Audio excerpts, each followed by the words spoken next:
चार धाम की यात्रा अक्षय तृतीया के दिन से प्रारंभ हो गई है। हिंदू धर्म में चार धाम को बहुत ही पवित्र स्थल माना जाता है। मान्यता है कि अगर व्यक्ति अपने जीवन में इन चार धाम की यात्रा कर ले तो उसे जीवन मरण के बंधन से मुक्ति मिल जाती है और अंत में उसे मोक्ष की प्राप्ति होती है। उत्तराखंड में स्थित गंगोत्री, यमुनोत्री, बद्रीनाथ और केदारनाथ को उत्तराखंड के चार धाम की यात्रा में सम्मिलित किया जाता है। 10 मई अक्षय तृतीया से ही चार धाम की यात्रा प्रारंभ हो गई है और लाखों की संख्या में श्रद्धालु भगवान के दर्शन करने के लिए जा रहे हैं। चार धाम की यात्रा के लिए सबसे लोकप्रिय रूट हरिद्वार से प्रारंभ होता है और ऋषिकेश, यमुनोत्री, गंगोत्री, बद्रीनाथ और केदारनाथ होते हुए हरिद्वार पर ही समाप्त होता है। आमतौर पर चार धाम की यात्रा 12 से 15 दिन के अंदर पूरी की जा सकती है। ओम नमः शिवाय, जय श्री कृष्णा। आप सभी का सनातन धर्मसार चैनल पर बहुत बहुत स्वागत है। मित्रों, हिंदू धर्म में आस्था रखने वाले लोगों के लिए चार धाम की यात्रा का बहुत महत्व है। चार धाम की यात्रा में सबसे पहले किस धाम के दर्शन करने चाहिए, यात्रा का सही क्रम क्या होना चाहिए, प्रायः इन सभी बातों की जानकारी लोगों में कम ही देखने को मिलती है। तो आज की वीडियो के माध्यम से हम ये जानेंगे कि चारों धाम की यात्रा में किस धाम से यात्रा प्रारंभ करनी चाहिए और कौन सा धाम इस यात्रा का अंतिम पड़ाव होता है।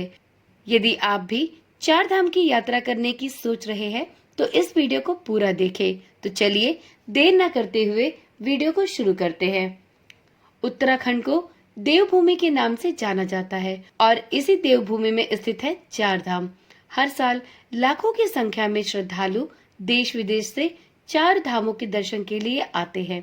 भक्तों की संख्या इसलिए भी अधिक होती है क्योंकि चार धाम यात्रा साल में 6 महीनों के लिए ही चलती है। इस यात्रा में जाने से पहले भक्तों को यह बात जरूर पता होनी चाहिए कि चार धाम यात्रा में सबसे पहले किस धाम की यात्रा की जानी चाहिए और यात्रा का सही क्रम क्या होना चाहिए। हिंदू धर्म के अनुयायियों के लिए चार धाम की यात्रा का बहुत महत्व है। उत्तराखंड में स्थित चार धाम हैं गंगोत्री, यमुनोत्री, केदारनाथ और बद्रीनाथ। प्रायः अप्रैल या मई से प्रारंभ होकर यह यात्रा अक्टूबर-नवंबर तक चलती है। इन 6 महीनों में ही चार धाम की यात्रा की जाती है। धार्मिक मान्यताओं के अनुसार चार धाम की यात्रा की शुरुआत यमुनोत्री से होती है। ऐसा माना जाता है कि यमुनोत्री से यात्रा की शुरुआत करने पर बिना किसी बाधा के आपकी चार धाम की यात्रा सफलतापूर्वक पूर्ण हो जाती है। इसके साथ ही शास्त्रों में भी ऐसा वर्णित है कि यात्रा की शुरुआत पश्चिम दिशा से की जाती है और पूर्व में समाप्त की जाती है। इसलिए भी सबसे पहले यमुनोत्री धाम के दर्शन किए जाने चाहिए। यमुनोत्री के दर्शन के बाद चार धाम यात्रा का दूसरा पड़ाव होता है गंगोत्री धाम। यमुनोत्री से गंगोत्री धाम की दूरी लगभग 220 किलोमीटर है, लेकिन वहां तक जाने के लिए आपको पैदल चलने की आवश्यकता नहीं होती। आप सड़क मार्ग से आसानी से गंगोत्री धाम पहुंच सकते हैं। गंगोत्री धाम को लेकर यह मान्यता है कि यहां पहुंचकर श्रद्धालुओं के सभी पाप धुल जाते हैं। अब जानते हैं यात्रा का तीसरा पड़ाव। भगवान शिव के 12 ज्योतिर्लिंगों में से एक है केदारनाथ। चार धाम यात्रा का तीसरा पड़ाव केदारनाथ ही है। मान्यताओं के अनुसार भगवान शिव आज भी केदारनाथ धाम में निवास करते हैं। बाबा केदारनाथ के दर्शन करके मनोवांछित फलों की प्राप्ति श्रद्धालुओं को प्राप्त होती है। इसलिए चार धाम की यात्रा में तीसरा पड़ाव होता है केदारनाथ। अब जानते हैं चार धाम की यात्रा का अंतिम और चौथा पड़ाव कौन सा है। तो मित्रों, बद्रीनाथ धाम। जी हाँ, चार धाम यात्रा का अंतिम पड़ाव है बद्रीनाथ धाम। अलकनंदा नदी के तट पर स्थित भगवान विष्णु का ये धाम उत्तराखंड के चमोली जिले में स्थित है। धार्मिक मान्यताओं के अनुसार बद्रीनाथ धाम के दर्शन मात्र से भक्तों के सभी पाप नष्ट हो जाते हैं और ईश्वर के आशीर्वाद से उनके जीवन में स्थिरता आ जाती है। तो मित्रों, इस वीडियो के माध्यम से अब आप जान गए होंगे कि चार धाम यात्रा के दौरान आपको किस धाम से यात्रा की शुरुआत करनी चाहिए और किस धाम में जाकर यात्रा समाप्त करनी चाहिए। हालांकि यह यात्रा दुर्गम रास्तों से होकर गुजरती है, इसलिए यात्रा से पहले अपने स्वास्थ्य को दुरुस्त करके आपको अपनी यात्रा का प्रारंभ करना चाहिए।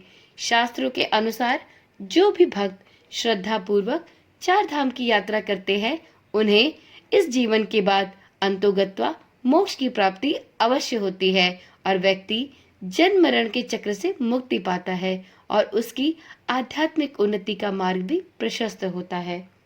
उम्मीद करती हूँ इस वीडियो में दी गई जानकारी आपके लिए रोचक रही होगी, साथ में आपको चार धाम की यात्रा में सुगमता प्राप्त होगी। तो चलिए, यदि आप भी चार धाम की यात्रा पर जाने की सोच रहे हैं तो आपको हमारी तरफ से ढेर सारी शुभकामनाएं। आपकी यात्रा मंगलमय हो, इसी कामना और विश्वास के साथ इस वीडियो को यहीं पर समाप्त करती हूँ।